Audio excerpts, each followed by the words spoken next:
everyone, welcome back to my channel. As you'll know if you watched my last video, I have moved house. I am officially not living at my parents' house anymore.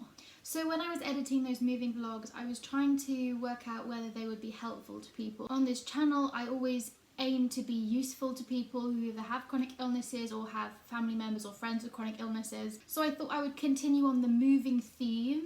And today we would talk about my tips for moving if you have a chronic illness, especially if you're a spoonie or someone with limited energy, because that's what I have the most experience with, but these tips may apply to other people as well. So let's get started. So, tip number 1, pack in advance. This is my biggest tip. I packed a week or 2 in advance of the move, but if you have a whole house to move, pack months in advance. Pack as early as you possibly can. Start with the things that you don't really need that often. I started with jumpers, cold weather clothes that I knew that I wasn't going to be needing now because it's the middle of summer. Packing in advance means that you can give ample time to packing. You can pack, you can have breaks, you can rest. You want to avoid the mad rush of packing and throwing everything into a bag and having the last couple of days before you move be like an insane race to get everything packed. That will be really difficult to manage. And as someone who has done that before, I wouldn't advise it. When coronavirus happened, our university gave us 1 or 2 days notice for the university shutdown. So we were told on Wednesday that the university was shutting down, and I left on Saturday morning. That was a very quick turnaround and I don't recommend that. Obviously because of coronavirus I had no way to avoid it, but if you have any control over what's going on, I highly recommend you start packing as far in advance as you possibly can so you can take enough rests. My second tip for moving house with a chronic illness is take rests. This kind of links in with the last one, but don't try and do too much. You know what you're capable of, and even though you feel like you've got loads of things to get done, your health is really important. If you overdo it and you let your health suffer, obviously there may be times where you have to do things and you're going to have to accept the consequences because you don't have a choice. But don't forget that if you overdo it, then later on you will not be able to do other things. So it's all a balancing act. Any type of job that can be spaced out or that can wait, schedule it with enough gaps. Obviously there's things that you can't do this for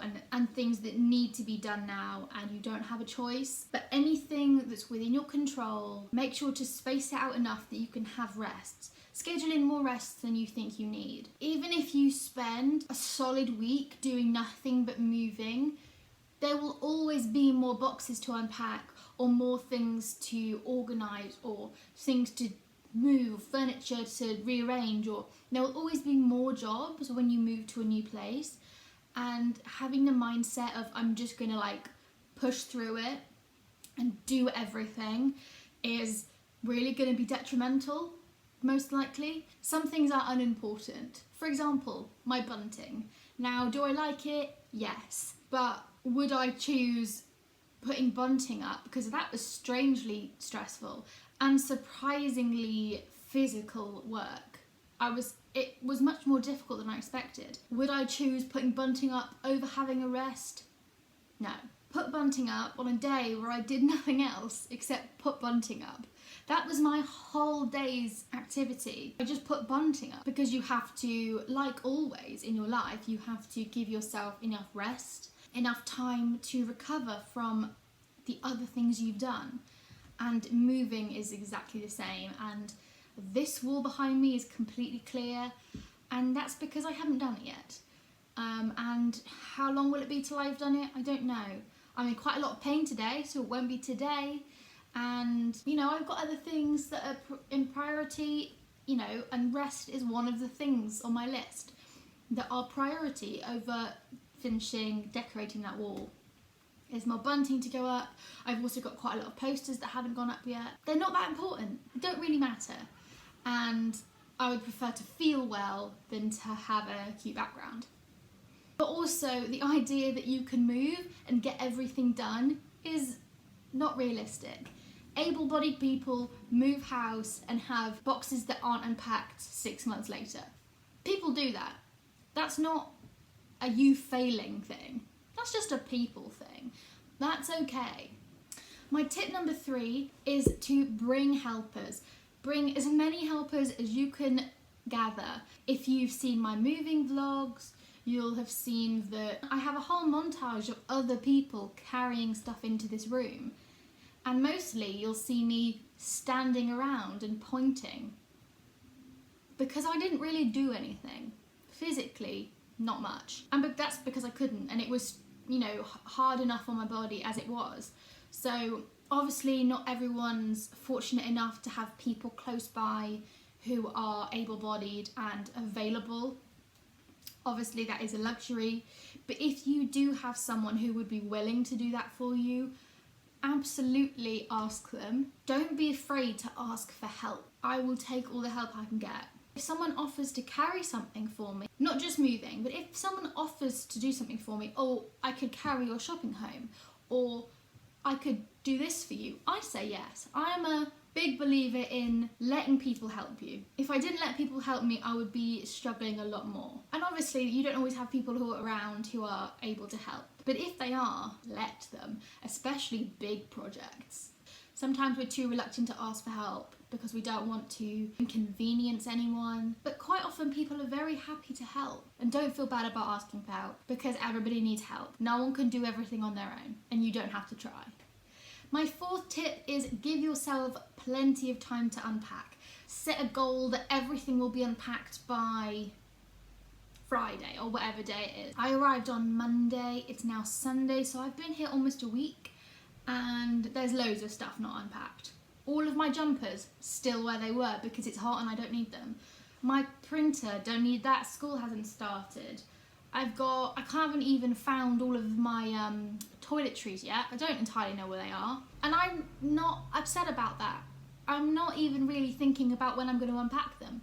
I'm going to unpack them when I need some and it's in one of the boxes. When I moved in here, my mum made my bed. Oh, I'm terrible at making beds. And then my family went home and I lay down for a couple of hours. And actually I didn't film any footage of it. I think I just briefly said I'm going to lie down. I lay down for a couple of hours and I didn't do anything. I didn't unpack anything on the first day, except my toothbrush and and some pajamas. Like, I unpacked nothing. Yeah, so Tuesday I unpacked half my clothes maybe. And the only reason I felt such urgency to unpack my clothes is because it was boiling hot and I couldn't find any summer outfits from the suitcase, so I thought if I unpacked everything, I'd be able to find clothes better.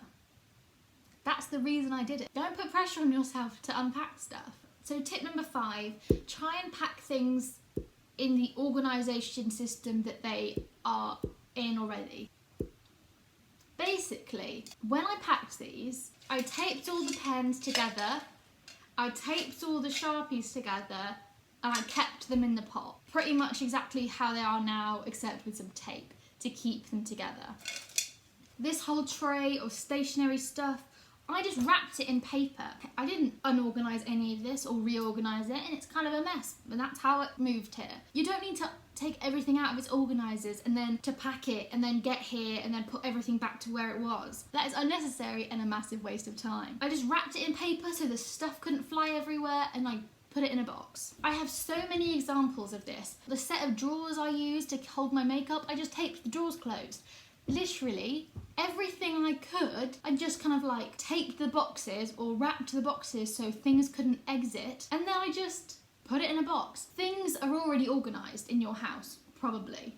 You probably already have categories. Most likely, all of your pens are in one place. Just keep them there. Make sure they can't fly around and you're done. And then things like clothes and stuff. If you're moving the whole chest of drawers, I suppose you could just take the drawers out, wrap them so everything stays in, and then put the drawers straight in the car. That might take up a lot of room. I'm not entirely sure. I didn't have to do that because this house is furnished, so I didn't bring any furniture here. Anything that already lives in an organiser, don't take it out of the organiser. Ugh, I'm in pain today. Okay, to sum up everything I've said, my best tips for moving house if you've got a chronic illness, pack in advance, as far in advance as possible, give yourself plenty of rest, don't try and do too much at once, bring as many people along as you can find, give yourself loads of time to unpack, just unpack the things you need as you need them, and keep things in their organisers. I really hope this was helpful. If you enjoyed it, definitely like it down below. And if you have any questions for me about moving house with a chronic illness, if there's anything you think I haven't covered, definitely leave it as a comment down below. And make sure to subscribe. I'm hoping to hit 100 subscribers before the end of 2020, so at least one good thing could happen this year. Thank you so much for watching. Bye bye. Can you hear the seagulls? And just think, if you could just, I was going to say sorry, but I'm not sorry. That's not a good title. This is a part. Do you know what I mean? Basically, so to sum up, I can't even remember what I've said, if I'm honest.